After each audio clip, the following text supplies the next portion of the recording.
오늘 우리 찬양대 찬양은 우리만 듣기가 너무 아쉽고 아까운 그런 찬양입니다. 네베, 아쿠아, 미스토. 좀 눈이 그래요. 눈인 것 같기도 하고 아쿠아인 것 같기도 하고. 네.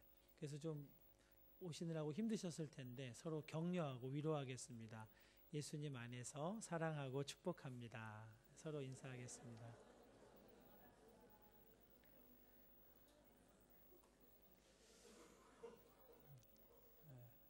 지금 비웃으신 거죠? 저를.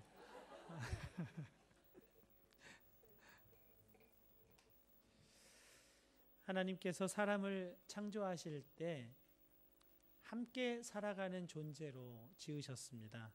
그 내용이 창세기 2장 18절에 이렇게 기록되어 있습니다.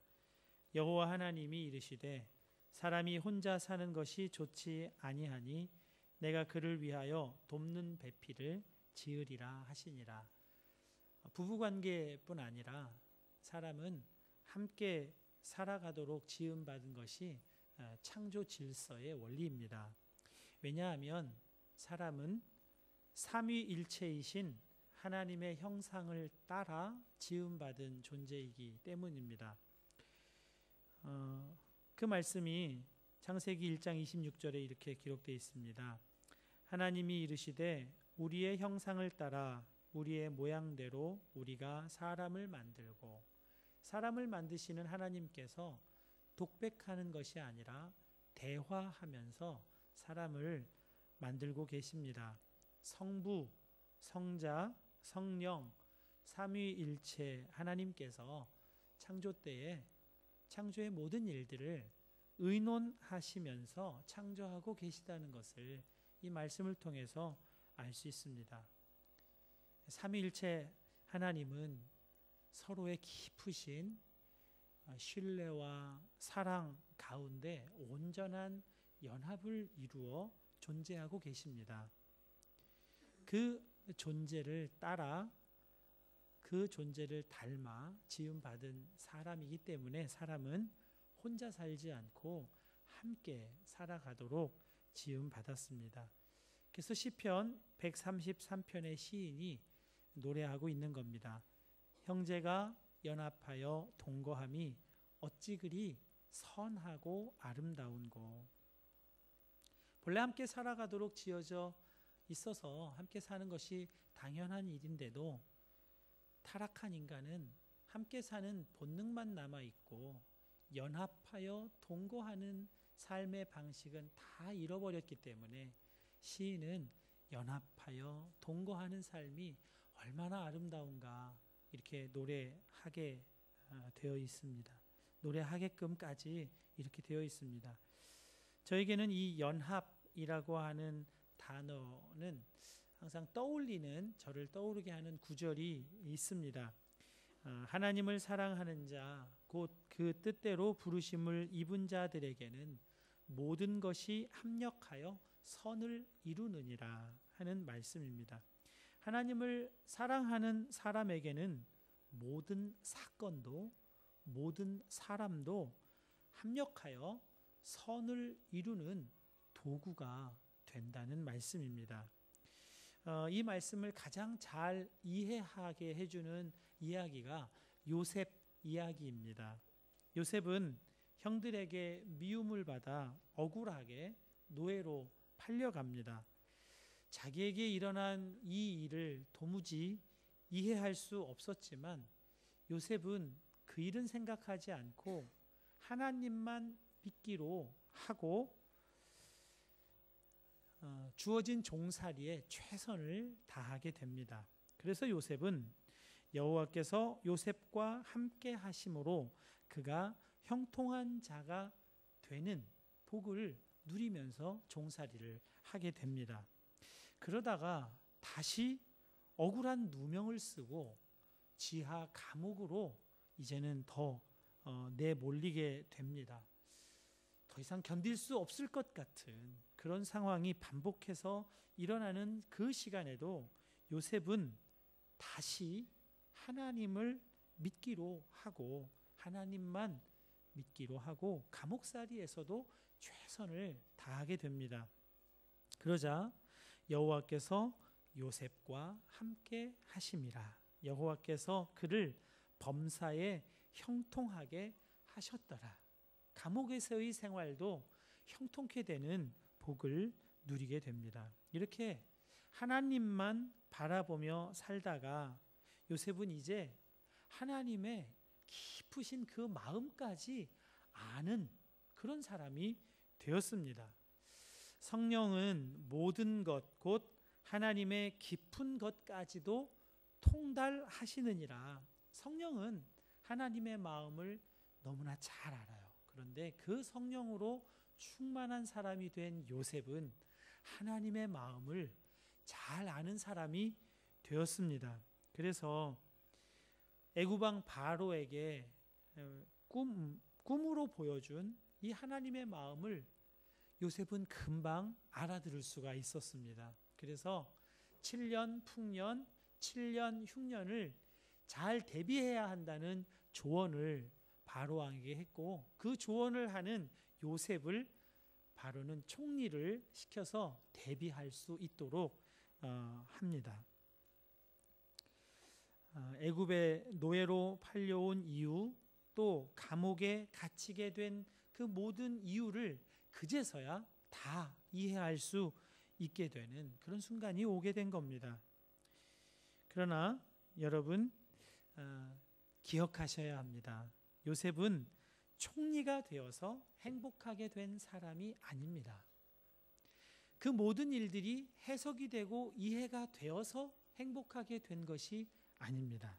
요셉은 노예로 살 때도 감옥에서 감옥살이를 할 때도 이미 하나님 한 분으로 충분하여서 행복한 사람이었습니다. 하나님이 그와 함께 하시는 그것으로 그는 이미 만족했기 때문입니다. 하나님만 붙들고 사는 사람, 하나님만 사랑하는 사람에게는 어떤 것도 어떤 일도 버릴 것이 없게 된다는 것을 요셉의 생애를 통해서 알 수 있습니다. 요셉을 팔아버린 형들도 억울한 누명을 씌워서 감옥으로 보낸 이 보디발의 아내도 하나님의 사람에게는 합력하여 선을 이루게 하는 도구로 된다는 것입니다. 정말 하나님의 사람은 자기도 살 뿐 아니라 자기와 함께하는 사람들도 살리는, 어떤 사람이든지 관계없이 그들도 다 살려내는 사람이 됩니다. 그렇기 때문에 우리는 어떤 것도 짧은 안목에서 내게 필요한 것, 내게 필요 없는 것 이렇게 쉽게 단언하고 구분 짓는 어리석음을 범해서는 안 되는 겁니다. 모든 것이 합력하여 선을 이루는 것을 믿음으로 취하면서 사는 겁니다. 우리 인생에 버릴 것은 아무것도 없습니다. 장자라는 동양 고전의 철학자의 이야기 속에 불용지용이라는 말이 나옵니다. 쓸모없어 보이는데 그것이 쓸모있다는 그런 얘기입니다. 고든 나무와 구불구불하게 뒤틀린 나무 어느 게 더 쓸모 있습니까? 물론 곧게 뻗은 나무가 쓸모가 있습니다. 그래서 사람들은 이 곧게 뻗은 나무를 잘라서 가구도 만들고 집도 짓는 데 씁니다. 구불구불 뒤틀린 나무는 아무도 거들떠 보질 않습니다. 그런데 그 나무가 오래 살아남아서 한 마을의 정자나무가 되고 많은 사람들 그곳에 와서 편안하게 쉬는 쉼터로 쓰임을 받는다는 겁니다. 불용인데 지용이 된다는 이야기입니다. 공동체를 이루면서 살아가는 것도 이와 같습니다. 제가 어렸을 때부터 교회에 다니면서 목사님들로부터 그런 설교를 많이 들었어요. 교회 안에는 세 부류의 사람이 있다는 거예요. 꼭 필요한 사람, 있으나 마나한 사람, 없어야 할 사람. 자, 여러분은 어떤 부류의 사람이세요? 꼭 필요한 분이세요? 있으나 마나한 분이세요? 좀 없었으면 좋겠는 그런 사람이세요? 그 얘기를 많이 설교를 들어서 그런지 제가 중학교 때 이제 사람마다 좌우명이라는 것을 갖고 산다는 것을 알게 됐을 때 제 좌우명을 어디에서나 꼭 필요한 사람이 되자, 이걸 저의 좌우명으로 삼았고, 누가 저한테 물어보면 당당하게 그렇게 얘기를 했었습니다. 그러나 여러분, 교회에는 있으나 마나한 사람도 없고 필요 없는 사람도 없습니다. 모두가 필요한 사람입니다.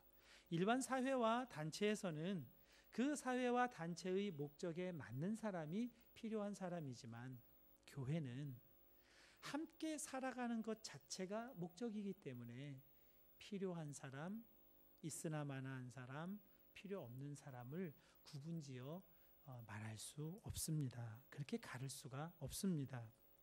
모두가 합력하여 선을 이룰 수 있다는 것을 지금은 잘 모르겠지만 반드시 선을 이룬다는 것을 믿기 때문에 그렇습니다. 하나님께서 그렇게 해 주실 것이라고 정말 믿는 겁니다. 그래서 필요 없는 사람은 한 사람도 없게 되는 겁니다. 필요 없어 보이는 사람을 꼭 필요한 사람으로 바꾸려고 할 것도 없습니다. 또 있으나 마나한 사람인 것 같아서 내 성격을 개조해서라도 꼭 필요한 사람이 되려는 그런 노력도 하지 않으셔도 됩니다. 우리가 할 일은 예수님을 바라보는 겁니다. 예수님을 믿어드리는 겁니다.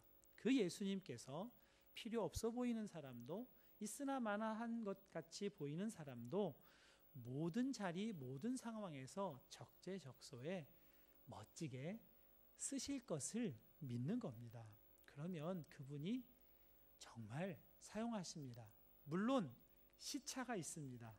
먼저 쓰임받는 사람이 있고 나중에 쓰임받는 사람도 있습니다. 그러나 그 예수님을 정말 우리가 믿어드리면 모두가 꼭 필요한 사람으로 쓰임받는 일이 공동체 안에 반드시 일어나는 것을 보게 될 것입니다. 교회 생활은 도 닦는 것 같은 그런 생활도 아닙니다. 나의 모난 부분을 이렇게 깎아내고 그래서 둥글둥글한 사람이 되는 그런 훈련장도 아닙니다. 여러분, 그렇게 오해하시면 안 됩니다. 누군가에게서 모난 부분이 보이면 그 모난 부분을 정으로 깎고 쪼아내야 된다는 이런 생각을 가끔 하게 될 때, 그때 예수님을 생각하셔야 합니다. 예수님이 저 사람도 쓰실 거야, 이렇게 믿어드리는 겁니다. 내가 그 사람을 바꾸려고 노력하고 싶은 그때 예수님이 저 사람도 쓰실 거라고 믿어드리는 겁니다. 그 마음이 찾아올 때 다시 예수님을 생각하시면 됩니다. 예수님이 십자가에서 못 박혀 죽으실 때 예수님을 망치로 십자가에 못 박은 로마 병사를, 또 유대인들을 예수님이 용서하셨습니다. 그 예수님이 사람을 얼마든지 바꾸어 나가실 수 있습니다. 그래서 예수님이 우리 한마음 공동체를 정말로 이끌어 나가실 수 있도록 해드리는 겁니다. 실제로 언제나 문제는 상대에게 있지 않고 내게 있다는 것을 자주 발견하게 됩니다. 내가 예수님으로 충분하지 않으니까, 내가 예수님만 붙들고 살아가는 사람이 아니니까, 그렇게 안 될 때 자꾸 누군가가 내게 방해가 되는 것 같고, 누군가가 내게 거슬리고 그 누군가가 자꾸 바뀌어야 한다는 생각을 합니다. 그런데 예수님으로 사는 사람에게는 어떤 사람도 방해로 여겨지지 않습니다. 우리의 경험으로는 도저히 안 믿어지죠. 늘 방해받고 살아왔는데요. 늘 상처받고 살아왔는데요. 어떻게 그렇게 살아갈 수가 있겠어요. 그런데 우리는 우리의 경험을 믿는 사람이 아니라 하나님의 말씀을 믿는 사람입니다. 그래서 모든 것이 합력하여 선을 이루느니라, 이 말씀을 정말로 믿어보는 겁니다. 그렇게 살아가다 보면 하나님의 깊으신 것이라도 통달하게 되는 그런 성령의 놀라운 마음도 우리에게 부어주시는 것을 경험해 나가게 될 겁니다. 형제가 연합하여 살아가는 것입니다. 여러분, 연합이라는 말을, 합력이라는 말을 저는 가끔 이런 걸로 비유해서 생각을 해봅니다. 새총 아시죠? 새총이 나뭇가지 가운데 줄기에다가 두 가지에다가 고무줄을 양쪽에 매서 이렇게 잡아 당깁니다. 왼쪽에 매어 있는 고무줄은 왼쪽으로 당기겠죠. 오른쪽에 매어 있는 고무줄은 오른쪽으로 당길 겁니다. 그런데 놔보면 가운데로 날아갑니다. 왼쪽에 있는 고무줄에 힘을 빼라고 하지 않아도 되고 오른쪽에 있는 고무줄 힘 덜 쓰라고 하지 않아도 돼요. 각각의 힘을 다 쓰는데 그 힘이 합해져서 가운데로 직선으로 날아갑니다. 이것이 합력입니다. 어느 힘을 빼지 않아도 돼요. 다 힘을 써도 돼요. 그래도 가운데로 날아가게 되는 겁니다. 나를 깎고 조종하고 맞추는 것이 아니라 하나님의 손에 붙들린 사람은 자신의 최선을 다해도 공동체를 세우는데 쓰임을 받게 되는 겁니다. 우리가 할 일은 하나입니다. 너무나 쉽고 너무나 간단해서 너무나 하기 어려운 일, 예수님을 의식하면서 살아가는 겁니다. 모든 상황에서 예수님을 생각하는 겁니다. 그리고 그 예수님께서 행하시는 것을 보는 겁니다. 그게 우리가 해야 할 전부입니다. 그러면 교회의 머리이신 예수님께서 우리 각각의 힘을 다 사용하셔서 놀라운 직선으로 날아가게 해주실 겁니다. 우리 한마음교회에는 각각 살아온 삶의 궤적이 다르고 또 지금 살아가고 있는 패턴도 다른 참 다른 삶의 모양을 가진 분들이 함께 살아가고 있습니다. 크게 세 부류로 보통 나누죠. 교민이라는 말의 어감이 썩 좋지는 않은 것 같아요. 그죠? 근데 교민, 그 다음에 주재원, 그 다음에 유학생, 이렇게 크게 세 부류입니다. 그런데 교민도 유학 왔다가 정착하게 되신 분도 계시고 주재원으로 왔다가 정착하시는 분도 계시더라고요. 또 주재원도 각 직장에 따라 사는 형편이나 모양은 또 다릅니다. 그리고 유학생도 전공에 따라 다르고 또 출신 학교에 따라 또 사는 모양이나 관계가 다 다릅니다. 이렇게 뭉치고 저렇게 뭉치고 이렇게 가깝고 저렇게 가까운 그런 모습을 이제 볼 수가 있습니다. 다양한 사람들이 다양한 관계 속에서 이렇게 살아가는 공동체입니다. 그래서 우리 한마음교회 공동체를 보면 이스라엘의 12지파 공동체가 생각이 납니다. 옛 이스라엘에는 왕이 없던 시절이 있었습니다. 12지파의 부족이 각각 독립된 형태로 하나의 연합체를 이루어서 살아가던 시절이 있습니다. 사사기라는 말씀을 보면 그때의 이야기가 나옵니다. 연합체를 이루었지만 모두를 한꺼번에 다스리는 왕은 없었습니다. 그렇지만 이스라엘의 위기가 올 때 하나님은 사사를 불러 세우십니다. 아주 영웅이었죠. 여러분이 기억하는 분들도 이 안에 들어있습니다. 삼손, 에훗, 삼갈, 또 기드온과 같은 사람들이 사사입니다. 이들은 이스라엘을 그 위기 가운데 건져내는데 쓰임을 받습니다. 그렇다고 해서 이 사람들이 12지파 전체를 통솔하고 관할하는 일을 한 적이 없습니다. 아침 기도회, 토요 아침 기도회에는 사사기를 가지고 함께 말씀을 나누고 하고 있는데요. 최근에 기드온 이야기를 함께 읽었습니다. 이스라엘 백성들이 굴로 동굴에 파고 들어가서 숨어 있어야 하는 그런 아주 공포스러운 상황을 맞이했습니다. 미디안이라고 하는 아주 잔혹무도한 유목 민족이 이스라엘을 위협하고 있었기 때문입니다.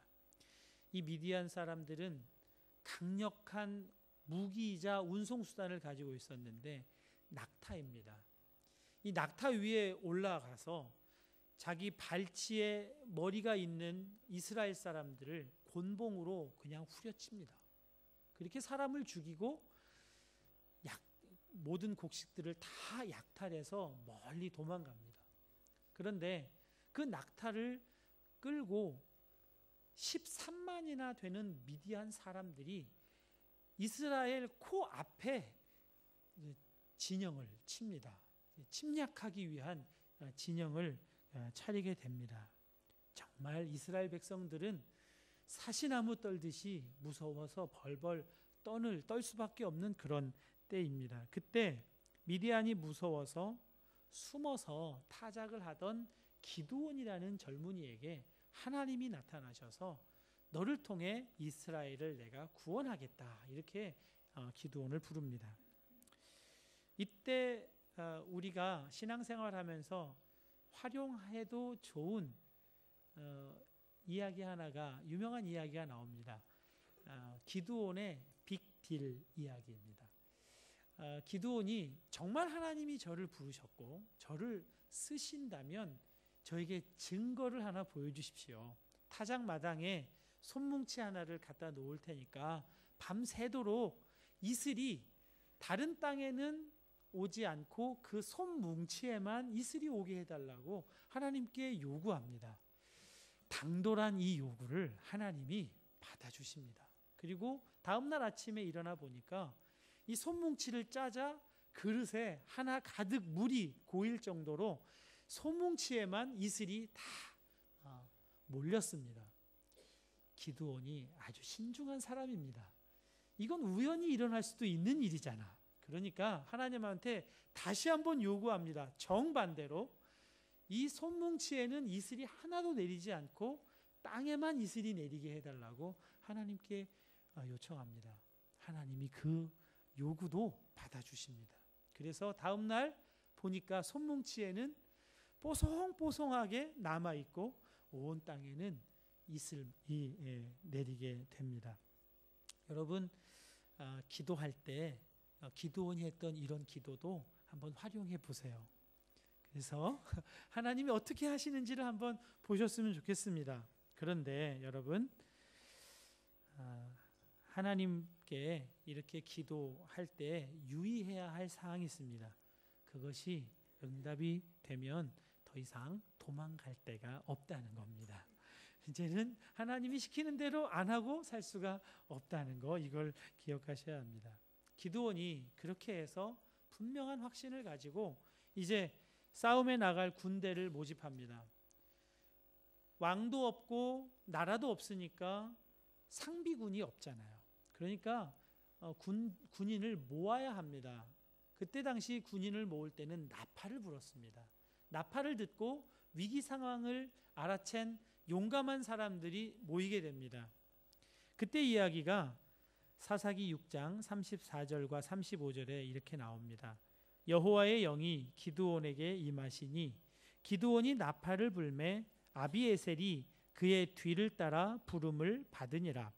기드온이 또 사자들을 보내 온 므낫세에 두루 보내매 그들도 모여서 그들을 따르고 또 사자들을 아셀과 스불론과 납달리에 보내매 그 무리도 올라와 그를 영접하더라.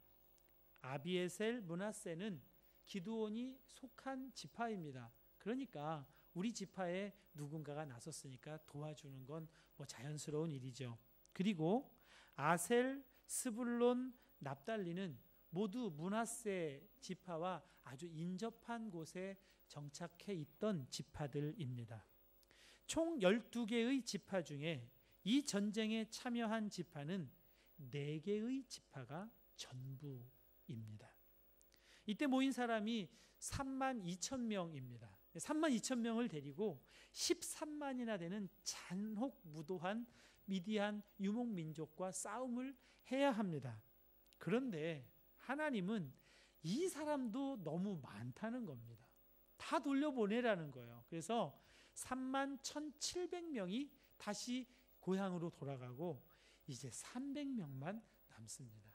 이 300명으로 13만을 물리쳐 이겨야 하는 겁니다. 너무나 잔인한 사람들인데요. 흉악한 사람들인데요. 성질이 급한 사람들인데요. 잔인하고 성질이 급할수록 유리한 전쟁 전략을 하나님이 기드온에게 주십니다. 그래서 성질 급하고 잔혹한 잔인무도한 사람들이 밤중에 자기들끼리 싸워서 자기들끼리 전멸하는 일을 하나님이 만들어 주십니다. 정말 하나님이 하셨다고 말할 수밖에 없도록 일을 이루어 가시고 하나님이 그 일을 이루십니다. 그런데 여러분, 기드온이 한 일은 이스라엘 전체의 위기에 대한 그 위기에서 나오도록 하기 위한 일입니다. 그런데 실제 함께 전쟁에 참여한 지파는 겨우 4개의 지파뿐입니다. 그 중에서도 300명만 추려서 나간 겁니다. 여러분, 이 이야기를 통해서 우리가 연합에 대해서 다시 생각해 보았으면 좋겠습니다. 연합은 획일화가 아니라는 것입니다. 이스라엘을 위협하는 미디안과 싸우기 위해 모든 지파가 다 획일적으로 군대를 보내야 하지 않았습니다. 4개의 지파만 나서도 되었습니다. 그 중에서도 300명입니다. 그들이 이스라엘입니다. 그들이 이스라엘의 용사들이었습니다. 축구 경기 여러분 보실 때 11명의 선수가 축구 경기를 합니다. 그들을 보고 그냥 한국 국적의 11명의 선수들이라고 부르지 않습니다. 한국 선수들이라고 부릅니다. 그들이 축구 경기에서 일본 선수와 경기에서 이기면 그 한국 선수들이 이긴 게 아니라 한국이 이겼다고 그렇게 이야기합니다. 4개의 지파에서 나온 300명이 이겼지만 이스라엘이 이긴 것입니다. 이스라엘 공동체 모두가 그들의 혜택을 받았습니다. 4개의 지파 사람들이 왜 나머지 지파는 나오지 않았느냐고 따지지도 묻지도 않습니다. 그냥 자기들이 해야 할 일을 감당합니다. 그리고 그 모든 것이 온 이스라엘을 위한 일이 되는 것입니다. 교회가 공동체입니다. 모두가 다 나서야 할 일이 있겠지만 또 소수가 해도 되는 일이 있습니다. 사람 보기에는 모두가 다 나서면 좋을 것 같지만 다 나서지 않아도 되는 일이 교회 안에는 있습니다. 하나님 보시기에 소수의 몇 사람만 있어도 되는 일은 그 소수의 몇 사람으로 교회 공동체를 위한 일을 이루어 가십니다. 또 모두가 다 함께 참여해야 할 일은 하나님께서 모두에게 같은 마음을 주셔서 그 일에 참여하게 하십니다. 그러니까 내가 이 일을 하는데 왜 누구는 나와 함께 하지 않는가? 왜 우리는 이 일을 감당하는데 누구는 감당하지 않는가? 물을 게 없습니다. 내가 하는 그 일이, 우리가 하는 그 일이 바로 우리 전체를 위한 일이고 전체의 일이 된다는 것만 기억하면 되는 겁니다. 여러분, 교회는 어떤 일을 성취하기 위해서 모인 공동체가 아닙니다. 어떤 일을 이루어야 행복하게 되는 것도 아닙니다. 교회가 모여야 할 정말 중요한 이유는 사귐입니다. 함께 예수님 안에서 사귀는 일이 교회 안에서 가장 붙들고 나가야 할 일입니다. 예수님 안에서 사귐이 이어지면 그것으로 되는 겁니다. 작년 11월부터 특별한 일이 없으면 매주 목장 신방을 이제 하고 있습니다. 저와 제 아내가 이제 목장에 찾아가면 함께 교제의 시간을 갖고 또 기도 제목을 이렇게 나누고 그 기도 제목을 가지고 함께 기도하고 저희들이 이제 나오고 목자께서 나머지 목장 모임을 또 진행을 해 주십니다.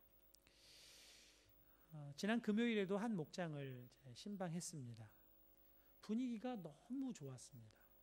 물론 맛있는 먹을거리가 있어서 그랬겠지만 그거 외에도 너무 분위기가 좋았습니다. 웃고 떠들고 아주 행복한 모습들이었습니다. 기도 제목을 나누는데 다른 목장에서도 기도 제목을 나눠 봤지만 여기는 기도 제목 나누는 데만 1시간 반이 걸립니다. 그렇게 기도 제목 나누다가 또 대화하다가 뭐 이렇게 합니다. 서로가 서로에게 깊은 관심과 애정을 유감없이 표현하고 나누는 그런 참 따뜻한 공동체로 보였고 거기 있는 사람들은 아무런 근심 걱정이 없는 것처럼 그렇게 보였습니다. 기도 제목을 나누고 기도 제목을 막상 적다 보니까 어느 한 사람 인생에 큰 짐을 지지 않은 분이 없더라고요. 그 기도 제목을 듣는 제 마음이 막 눌릴 정도로 너무나 어렵고 힘든 짐을 지고 가는 분들이더라고요. 만약에 저에게 그런 짐이 있었으면 저는 그 자리에 안 나왔을 것 같아요. 그냥 혼자 집에서 나는 정말 못 살겠어 이러고 막 괴로워만 하고 있을 것 같은데 그 자리에 나와서 그 짐을 다 내놓고 다 마음을 열고 이야기를 합니다. 어떻게 이렇게 할 수 있을까? 서로 정말 있는 그대로 용납해 주는 것 같아요. 이 용납을 받음으로 인해서 다시 시작할 힘을 거기에서 얻어가는 것처럼 제게 보였습니다. 지금은 고인이 되셨는데요. 서강대학교 영문과 장영희 교수님이 미국에서 공부할 때의 이야기입니다. 뉴욕 주립대에서 6년간의 이제 유학 생활을 아주 성공적으로 잘 마치고 논문 통과만 이제 남겨놓은 때가 됐습니다. 아주 어려운 논문 주제였기 때문에 2년 동안 정말 각고의 노력과 심혈을 기울여서 논문을 이제 거의 다 썼습니다. 다 쓰고 이제 심사만 남겨두게 되었어요. 그런데 심사를 얼마 남겨두지 않은 시점에 LA에 살고 있는 언니가 많이 아프다는 소식을 듣게 됩니다. 그래서 그 언니에게 가기 위해서 이제 기숙사 빼고 짐 정리 다 하고 언제나 한동안 있다가 거기서 논문 마무리 하고 논문 심사 때 돼서 다시 뉴욕으로 올 요량으로 LA로 이제 가게 됩니다. 짐을 쌌는데 옷 몇 벌, 또 책 몇십 권, 그리고 논문 최종본 이거를 트렁크 하나에다가 이제 다 넣었습니다. 그때는 컴퓨터가 많이 활용되지 않던 때이기 때문에 무슨 파일로 저장되어 있는 디스크나 이런 것도 없어요. 그냥 최종본 타이핑해서 출력해 놓은 최종본 하나가 전부인데 그것을 짐에 넣고 LA로 갔습니다. 근데 언니에게 도착하던 그날 언니가 이건 미국에 있어서는 해결이 안 될 것이어서 한국 가서 좀 쉬고 치료 좀 받고 오겠다고 한국으로 갔어요. 그러니까 어떻게 거기 있겠어요? 다시 이제 뉴욕으로 그날로 이제 돌아오게 됩니다. 이분이 다리가 많이 불편하신 분인데 친구가 공항으로 픽업을 나왔어요. 그래서 데려다 주겠다고. 근데 기왕 오랜만에 만났으니까 우리 집에 가서 차나 한잔 하자. 그리고 친구 집으로 갔습니다. 도착해서 한 10분쯤 지났으니까 차 한 잔, 커피 한 모금 마시려고 하는데 그 집 10살 된 딸아이가 집에 들어오더니 지금 누가 차 트렁크를 열고 그 짐을 몽땅 다 훔쳐갔다고 그 소식을 전해주는 거예요. 그 속에 뭐가 있다고요? 논문 최종본이 그 속에 있는 거예요.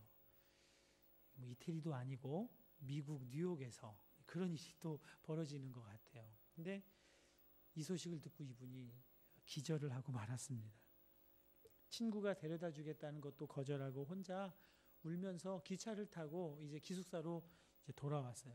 기숙사에 돌아와서 커튼 닫고 방문 걸어 잠그고 사흘 동안 전화도 안 받고 먹지도 않고 밤낮 식음을 전폐하고 침대에 그냥 누워 있는 겁니다.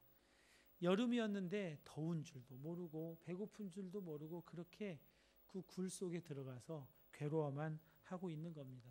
6년 동안의 고생이 한순간에 물거품으로 날아갔으니까요.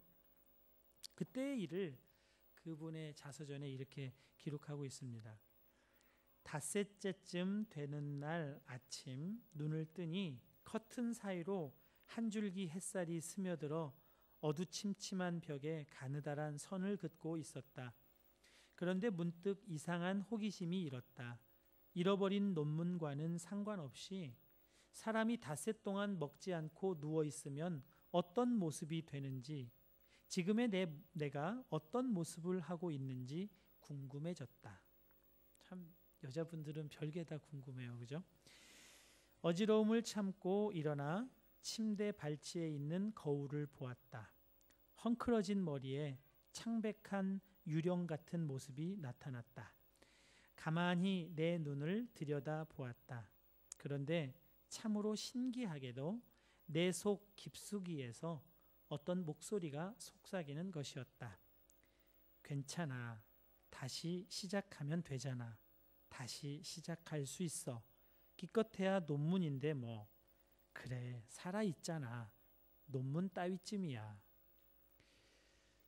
그 내면의 소리에 이끌리듯이 지갑을 열어서 남아있던 돈을 다 꺼내서 나와서 필요한 것들을 사고, 또 음식도 5일 동안 못 먹었으니까 잔뜩 먹고, 이제 그간의 이제 사정을 미리 얘기했던 지도 교수님 거버 박사를 만나러 갑니다.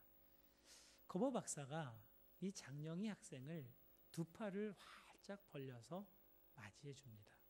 그리고 너는 뭐든 극복하는 사람인 줄 내가 알고 있었다. 그리고 반드시 다시 나를 찾아올 것을 내가 알고 기다리고 있었다. 이러면서 그 손에 울면서, 기차에서 울면서 떨어뜨린 콘택트 렌즈 다시 사라고 100불을 지어주면서 이제 경험이 많으니까 다시 시작하라고 그렇게 격려를 해줍니다. 그리고 1년 동안 조교로 일할 수 있게 해주고 장학금 받게 해주고, 그래서 1년 후에 1년 만에 다시 그 논문을 쓰고 논문이 통과됩니다. 줄탁 동시라고 하는 말이 있습니다. 병아리가 알에서 깨어나올 때 병아리는 안에서 이 알을 쫍니다. 그리고 병아리가 쪼는 바로 그 자리를 닭이 같이 위에서 밖에서 어미닭이 쪼아줍니다. 그것을 보고 줄탁 동시라고 말합니다. 저는 우리 한마음 공동체가, 또 공동체와 개인이, 또 개인과 개인이 이런 줄탁 동시의 모습으로 가득했으면 좋겠습니다. 함부로 다른 사람의 삶에 개입하지도 않고, 그렇다고 해서 그 사람을 방관하고 무시하지도 않는, 그 사람이 알을 깨고 나오려고 하는 그 순간에 적절하게 도움을 줄 수 있는 침착함과 진지함과 섬세함이 있는 그런 공동체면 좋겠습니다. 저는 우리 교회 공동체가 그런 모습으로 변화되어 가고 있다고 믿습니다. 왜냐하면 예수님이 이끌어 가시는 공동체이기 때문입니다. 예수님이 베드로에게 이렇게 하셨어요. 베드로가 여종들이 묻는 질문 앞에 예수님을 부인하고 마지막으로는 예수님을 저주하면서까지 부인을 했을 때 예수님은 베드로를 책망하는 눈빛이나 분노하는 눈빛으로 바라보지 않으셨습니다. 새벽 닭이 울 때 예수님의 말씀이 베드로의 머리를 때릴 때, 그때 예수님이 베드로를 바라봐 주었습니다. 그리고 그 일로 베드로의 인생은 완전히 달라지게 되었습니다. 장영희 학생이 알에서 깨어나오지 못하고 있을 때 이 거버 교수님은 장영희 학생을 찾아가지 않았고 장영희 학생을 믿어주고 참아주고 기다려 주었습니다. 그리고 이제 드디어 알에서 깨어나려고 할 때 안에서 그 여린 주둥이로 알 껍질을 쪼아댈 때, 그때 바깥에서 그 알을 쪼아주는 일을 거버 박사가 감당해 주었습니다. 공동체와 개인의 관계가 이렇게 되어갈 수 있다면, 지난주에 제가 경험한 그 목장의 모습이 바로 이런 모습이기 때문에 그 안에 있는 사람들은 거기서 새 힘을 얻고 다시 시작할 힘을 거기에서 얻었던 것이 아닌가 생각을 해봅니다. 누구나 숨어 지내지 않고 마음문 활짝 열고 나올 수 있도록 해주는 곳이 공동체이어야 합니다. 그러려면 우리는 그렇게 마음문 열고 나오는 사람을 정말 조심스럽게 대해 주어야 합니다. 섬세하게 대해 주어야 합니다. 그 사람을 있는 그대로 받아줄 수 있어야 합니다. 내 입장, 내 신념, 내 결론을 그 사람의 결론으로 삼으라고 강요하지 않고 그 사람이 쪼아대는 그 부분에 필요한 것만 응답으로 함께 해 주는 것입니다. 지난 제2수요일에 그 선한 목자교회 유기성 목사님이 우리 한마음교회 오셔서 말씀을 전해주셨습니다. 여러분도 모두 다 은혜를 많이 받으셨겠지만 저도 참 큰 은혜를 누렸습니다. 유기성 목사님이 로마에 오신다는 얘기는 벌써 전에부터 들었어요. 그런데 우리 한마음교회와 연결지어서는 생각이 들지를 않았습니다. 그런데 페이스북에 이분이 매일 글을 올리는데 거기에 로마에 갔다가 밀라노로 한국을 돌아간다는 일정을 써놓으셨어요. 그래서 페이스북 메시지로 아주 장문의 글을 꼭 오셔야만 하는, 제 생각에 꼭 오셔야만 하는 이유를 거기에 기록을 해서 오시도록 청했습니다. 그런데 저의 그 장문의 메시지 중에 꽤 많은 분량이 그 유기성 목사님이 매일 쓰시는 글의 한 부분에 이렇게 들어갔습니다. 제 이야기가 그분 글에 이렇게 삽입이 된 겁니다. 그때 처음 알았습니다. 예화의 소재가 되는 것이 어떤 기분인지. 제 아내가 예화의 소재로 쓰일 때마다 쥐구멍에라도 들어가고 싶고 얼굴을 들 수가 없고 얼굴이 화끈거리고 뭐 이런 표현을 했는데 제가 꼭 그렇더라고요. 그 글을 막 5천 명 이상이 읽을 걸 생각을 하니까 아주 막 좀 부끄럽기도 하고 또 고마운 마음도 있었습니다. 그래서 그 마음을 알게 되니까 제 아내와 제 딸과 제 아내, 우리 아들에게 참 미안했고 또 고마웠습니다. 목사의 가족으로 살면서 예화의 소재가 되어야 할 그 운명을 감당하고 있고 참아주어서 참 고맙습니다. 뭐 앞으로도 종종 잘 이용하겠습니다. 또 제 설교 예화의 소재가 되신 우리 교회 집사님들께도 참 죄송하고 고마운 마음이 많았습니다. 가급적 이제 조심하려고 합니다. 또 예화를 쓰려면 사전에 허락을 구하는 절차도 이제 좀 취하려고 노력을 하겠습니다. 그래도 여러분은 제가 한마음교회에서 목회하는 동안 종종 제 설교의 예화 소재가 되실 운명에서 벗어나기는 어려우실 것 같습니다. 그러니까 좀 참아주시고 저는 최대한 조심하도록 하겠습니다. 지지난주에 제 설교 속에서 어느 집사님 가정 이야기가 나왔습니다. 남자 집사님이 길을 가다가 하얀 옷에 예수님을 만났다고 그 얘기를 했는데 예배가 끝나고 여러분이 그분에게 찾아가서 어이구 예수님을 만나신 집사님 그러니까 설교 시간에 그 얘기를 듣는 것도 너무나 그런 복잡한 마음인데 설교 후에 나가서 그 얘기를 들으니 얼마나 더 얼굴이 화끈거리셨겠어요. 여러분 이제 그러지 마세요. 그러지 마세요. 여러분 달을 가리키는 손가락, 달을 봐야지 손가락을 보는 것은 무의미합니다. 달을 보라고 손가락을 가리키는 겁니다. 손가락을 보라는 게 아닙니다. 예화가 그런 겁니다. 우리 삶 속에, 우리 교회 가운데 예수님이 어떻게 역사하시는지를 이야기하다 보니 가끔 사람 이야기가 나옵니다. 그것은 손가락입니다. 그 손가락을 통해 예수님이신 달을 바라볼 수 있는 지혜가 우리 가운데 있었으면 좋겠습니다.